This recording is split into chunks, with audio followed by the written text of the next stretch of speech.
नमस्कार. Saroj cooking world मराठीमध्ये आपलं स्वागत आहे. तर हे आजचं जेवण मी उपवासाचंच म्हणजे ज्या वेळेला आपण नॉनव्हेज खात नाही त्यावेळेला आमच्याकडे बनवलं जातं. म्हणजे ज्यांना कांदा लसूण वापरायचा नाही ते वापरू नका. तर इथे मी आता या कुकरमध्ये डाळ बनवणार आहे. तर डाळीसाठी मी ते मूग डाळ घेतलेली 1 वाटी स्वच्छ धुवून भिजवून साफ करून आता त्याला निथळून घेतले.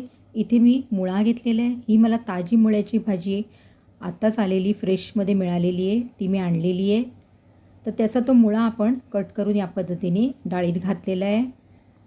आता डाळीत आपल्याला पाणी किती घालायचं आहे, 1 वाटी डाळीस आपण 2 वाटी पाणी घालायचं आहे. ते इथे बरोबर हे 2 वाटी पाणी आहे, ते घालून घेतले ग्लासभर आपण. नंतर आपल्याला त्याच्यात एक छोटा कांदा आणि 1 टोमॅटो या पद्धतीने कापून घालायचं आहे डाळीमध्ये. हे आपण सगळं असंच घालून ढवळून घेणार आहोत. आता आपल्याला पुढचं साहित्य घालायचं आहे. तर याच्यामध्ये मी थोडा हिंग घातलेला आहे. आपण फोडणीतसुद्धा हिंग वापरणार आहोत. तर आता आणखीन पुढचं साहित्य म्हणजे मीठ घालायचं आहे चवीनुसार आपल्याला. 1 ते 1.5 चमचा मी इथे मीठ घातलं आहे. तुम्ही कमी जास्त करू शकता. 2 चमचे तेल घातलेलं आहे. तेल घातल्यामुळे डाळ आपली कुकरमधनं वरती येत नाही. पाण्यासोबत वाफेसोबत असं पाणी येतं ना डाळीचं वरती, ते जास्त प्रमाणात येत नाही. इथे अर्धा चमचा फक्त मी हळद घातली आहे. ढवळून घ्यायचं आहे आणि आपल्याला त्याच्यात रेग्युलर आपला हा मालवणी मसाला आहे तो घालून घेतला आहे. तो 1 ते 1.5 चमचा तुम्ही घालू शकता. नंतर आपल्याला हे सुद्धा ढवळून घ्यायचं आहे. आता आपल्याला कुकरचं झाकण लावून 2 ते 3 शिट्या काढून घ्यायच्या आहेत. अगदी 2 काढल्या तरी चालून जातं, कारण मुगाची डाळ आहे आणि जास्त काही शिजण्यासारखं नाही आहे. तर आपली ही शेवटची शिटी झालेली आहे. आपण गॅस बंद केलेला आहे आणि आता कुकर थंड करून घ्यायचं आहे. इथे कढल्यामध्ये आपण तेल गरम केले आहे. तेल गरम करून आपण 7-8 लसणाच्या पाकळ्या सालं काढून ठेचून घेतलेल्या आहेत, त्या घालून घेतल्यात कढल्यामध्ये. आता अर्धा चमचा जिरे आणि अर्धा चमचा मोहरी आपल्याला घालून घ्यायची आहे. ते चांगलं तडतडू द्यायचं आहे. गॅस आपल्याला बंद करायचं आहे, नाहीतर कढीपत्ता घातल्यावर सगळं उडून जातं. तर आता इथे आपल्याला कढीपत्ता घालायचा आहे. फोडणी चांगली खरपूस केली. आता आपण अगदी पाव चमचा हिंग घातला आहे, कारण आपण आधी डाळ शिजताना हिंग घातला होता. आता कुकर थंड झालेला आहे. आता आपण झाकण काढून घेऊ, जरासं ढवळून घेऊ आणि डाळीला फोडणी देऊ. जास्त आपल्याला घोटवून घ्यायचं नाही, अगदी साधारण ढवळून घ्यायचं आहे आणि आपल्याला केलेली फोडणी या डाळीत घालून घ्यायची आहे. तुम्ही थोडंसं फोडणीमध्ये मेथी घातली तरी चालू शकतं, स्वाद खूप छान येतो. तर आपली फोडणी घातलेली आहे. आता झाकण बंद करून आपण पुन्हा कुकर गॅसवर ठेवूया.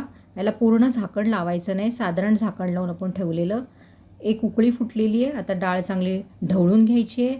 हवं असल्यास पातळ करा. इथे मी थोडं पाणी वापरलेलं आहे, कारण ही डाळ चपातीबरोबर खूप सुंदर लागते, म्हणून मी एवढीच पातळ ठेवणार आहे.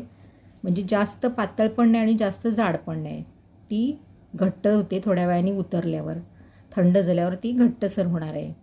तर आता आपण याच्यात भरपूर अशी चिरलेली कोथिंबीर घालायची आहे. पुन्हा थोडं झाकून ठेवायचं आहे. आता चांगली डाळीला उकळी फुटलेली आहे. डाळ चांगल्या पद्धतीने शिजलेली आहे. खूप मस्त त्याचा वास येतो आहे डाळीचा, खमंग असा. आता आपण ही डाळ उतरून ठेवूया.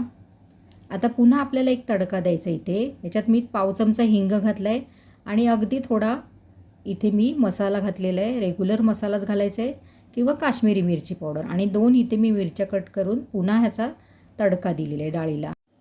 तर इथे आपली मुळा घालून मुगाची तडका डाळ तयार आहे. एकदा या पद्धतीने नक्की ट्राय करा. इथे मी कढई गरम करत ठेवली आहे, त्याच्यात तेल घातलं आहे. आता आपल्याला इथे भाजीची तयारी करायची आहे. अर्धा चमचा मोहरी घातली आहे.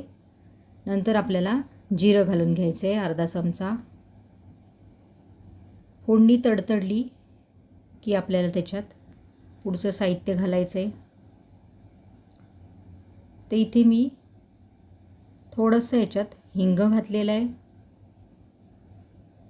नंतर आपल्याला याच्यात कांदे घेतले 2 मध्यम आकाराचे कापून असे, ते घालून घ्यायचे आहेत आणि ढवळून घ्यायचे थोडा वेळ. आपण बेसिक मसाले वापरून ही भाजी करणार आहोत. आपण नेहमी करतो. माझ्या चॅनलवरती मी आधीसुद्धा शेअर केलेल्या त्या भाज्या. कांदा ढवळून झाला की आपल्याला लगेचच एक टोमॅटो घालून घ्यायचा आहे, तो सुद्धा ढवळून घ्यायचा आहे. आणि थोडंसं आपल्याला याच्यावर मीठ घालायचं आहे, जेणेकरून कांदा टोमॅटो आपला लवकर मऊ पडेल आणि शिजण्यास मदत होईल. आता ढवळून आपल्याला चांगलं घ्यायचं आहे आणि थोडा वेळ झाकून ठेवायचं आहे. 4-5 मिनटं कांदा टोमॅटो आपल्याला झाकून ठेवायचं आहे. 4-5 मिनटं झालेली आहे, चांगली वाफ आलेली आहे. कांदा टोमॅटो आपला मऊ झालेला आहे, तुम्ही बघू शकता. ढवळून घ्यायचं आहे याला पूर्ण चांगल्या प्रकारे. गॅसची फ्लेम आपल्याला मीडियम ठेवायची आहे. आता 1 चमचा पोहे खायचा आपल्याला आलं लसूण मिरची कोथिंबीरची पेस्ट घालायची. मिरची पेस्टसुद्धा आपल्याला जास्त कुठल्याही भाज्यांमध्ये वापरायची नाही आहे, त्यांनी त्या वासाने वेगळा फ्लेवर येतो भाज्यांना. अगदी थोडंसंच वापरायचं आहे आपल्याला. तर इथे आपण हे परतवलेले वाटण, आता आपण ही भाजी घेतलेली. ह्या भाजीला तुमच्याकडे काय म्हणतात ते नक्की कॉमेंटमध्ये सांगा. पण आम्ही याला घेवडाच बोलतो. तो असा लांबट आहे आणि त्याला मी चिरून घेतलं आहे, दोरे काढून घेतलेत, स्वच्छ धुवून त्याचे हातानेच असे 2 तुकडे करून घेतलेत. भाज्यांचे कधीकधी आकार आपण वेगळे केले ना का दिसायला पण छान दिसतात आणि आपल्याला खायला पण असं वाटत नाही आपण तेच प्रकारसारखे खातोय.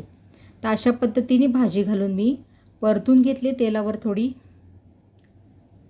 तुम्ही हे बारीकसुद्धा करू शकता कापून. आता आपला रेग्युलर मालवणी मसाला घेतला आहे, चवीनुसार मीठ घातलं आहे थोडंसं, कारण आधी आपण मीठ घातलेलं आहे. अर्धा चमचा अगदी गरम मसाला आणि 1 चमचा धणा जिरा पावडर, अर्धा चमचापेक्षा कमी हळद घातलेली आहे. चांगलं ढवळून घ्यायचं आहे. शेंगांना त्या लावून घ्यायचं आहे, म्हणजे ही शेंग भाजी आहे ना, त्यामुळे मी शेंगा म्हटलेलं आहे, घेवड्याची शेंग. चांगलं परतवून घ्यायचं आहे अगदी 2-4 मिनटं आणि आपण आता झाकून ठेवणार आहे थोडं 4-5 मिनटं. झाकण काढून घेतलं आहे 4-5 मिनटानंतर. तर तुम्ही इथे बघू शकता भाजी खूप सुकी वाटते ना आणि चिकटलेत कढईला. तर करपलेली नाही, पण ते मसाले आपण घातलेत ना ते असे चिकटले जातात. म्हणून काय करायचं आपल्याला, इथे आपल्याला अगदी थोडंसं पाणी घालायचं आहे, बाजूनी असं पाणी सोडायचं आहे 2-4 चमचे आणि हा मसाला सगळा त्या भाजीला लावून घ्यायचा आहे. पुन्हा मी इथे थोडं पाणी घालते आहे. भाजीत या जास्त पाणी घालू नका. अशाच भाज्या वाफेवर केल्या ना की छान चव लागते. आता आपण ढवळून पुन्हा झाकून ठेवले 4-5 मिनटं आणि झाकणावर पाणी ठेवायचं आहे, म्हणजे भाजी आपली कुठेही करपली नाही जाणार. 4-5 मिनटं झालेली आहे, चांगली वाफ आलेली आहे. तुम्ही बघू शकता आधी जो चिकटलेला मसाला होता ना कढईला तो संपूर्णपणे निघालेला आहे. तर अशा पद्धतीने भाज्या करा, ह्याची चव खूप छान लागते. भाज्या कुठेही करपल्या जात नाहीत, वाफेवर छान शिजल्या जातात. आता इथे आपण 3 चमचे दाण्याचा कूट म्हणजे शेंगदाण्याचं भाजलेल्या भरड असं कूट घातलेलं आहे, वरून कोथिंबीर घातलेली आहे.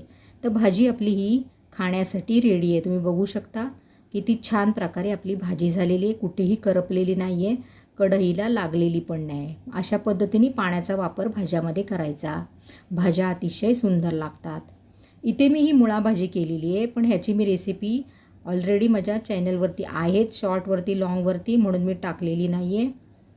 तर लॉंग होईल आपला व्हिडिओ खूप, म्हणून मी इथे आता ताट माझं हे तयार केलेलं आहे. तर बघू शकता भात, चपाती, मुगाची मुळा घातलेली तडका डाळ, घेवड्याच्या शेंगेची भाजी, मुळा भाजी, लोणचं, अतिशय सुंदर लागते. या पद्धतीने जेवणाचं ताट भरलं ना का आपल्याला मन पण भरून प्रसन्न होतं आणि खूप तृप्त झाल्यासारखं वाटतं. तर हे पदार्थ सगळे तुम्ही नक्की ट्राय करा. आणखीन सविस्तर हवं असलं तर तुम्ही मला कॉमेंटमध्ये नक्की सांगा. रेसिपी ह्या जास्तीत जास्त शेअर करा. चॅनलला सबस्क्राईब केलं नसेल तर लवकरात लवकर सबस्क्राईब करा. रेसिपी संपूर्ण बघितल्याबद्दल धन्यवाद. Thanks for watching.